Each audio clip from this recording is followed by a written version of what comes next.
No, you've got a second groove, maybe. You've got hybrid engine, probably not. Okay, so I don't know. hybrid. I did not see the second groove. Okay, Like at the test, I don't think anybody did, and if they did, then they had bigger balls than I did.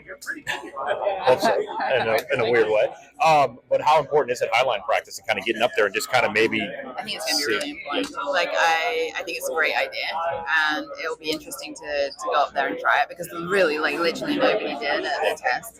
I mean, we did tentatively a little bit, and then we were like, oh no, so forcing us to do it will rubber it in, and I think will make passing a lot better for the fans. So I think it's a great idea. Does the cool temperature on a Saturday night race and a Sunday morning race, does that help? Yes. However, I don't believe it's going to be a cool temperature because when I looked at the forecast, it said like 95 degrees. So I don't know where you're all from, but in my little English body, that's hot.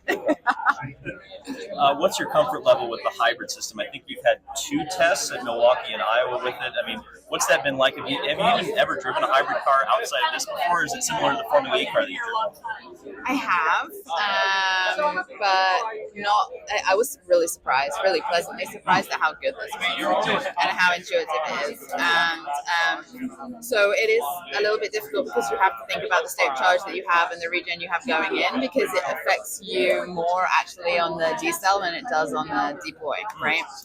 So, for example, if you've got no charge and you've got it on auto and you're going in, then it really slows the car down and it balances the car, and it's a lot easier to get through the corner. But if you go in at 100% charge and it's not doing that, then you're like, oh, I've gone in a little bit quick here. So it's a constant, like, I need to deploy and I need to regen and I need to do it either automatically or pull the pad up.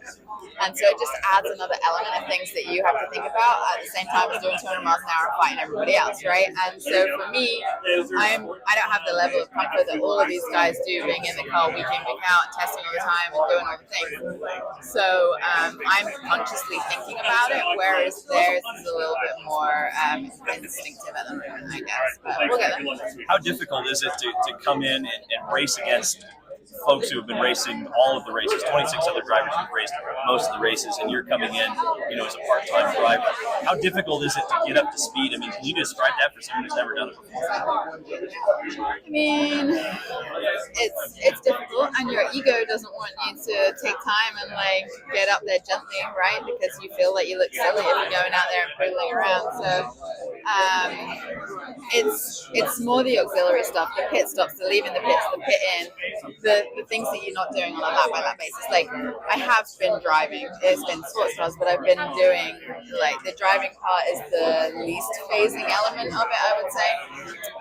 And then it's just about getting all the other things like under your belt. It's like practice, right? It's like riding a bike, I guess. Hopefully it comes back. And I guess the good news for you is that they've repaved the track. Well, you don't have any data or knowledge of the track. It's all new to everybody.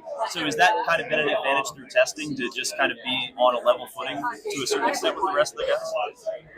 I don't know necessarily. I mean, a lot of them did test here before we tested here as well. I think the Andretti guys definitely did because they were analyzing, like what level of downforce we should drive and how to do things. But it does level it out a little bit with other teams that have got years and years of really good data and experience.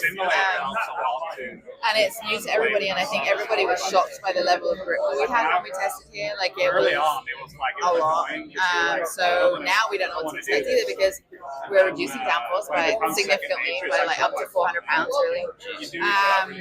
And we're also changing the right front tire compound to make that degrade a little bit, to make for better racing and passing and all the other things. So what we had when we tested here is not what we will have this weekend either. And so it's somewhat of a moving target, but again, hopefully that keeps it fresh and new and like everybody on their toes. Cool. Thank you. Thank you, Katherine. Steven Stump of Frontstretch.com here. Come back for more great racing videos, and if you like us, don't forget to hit that subscribe button.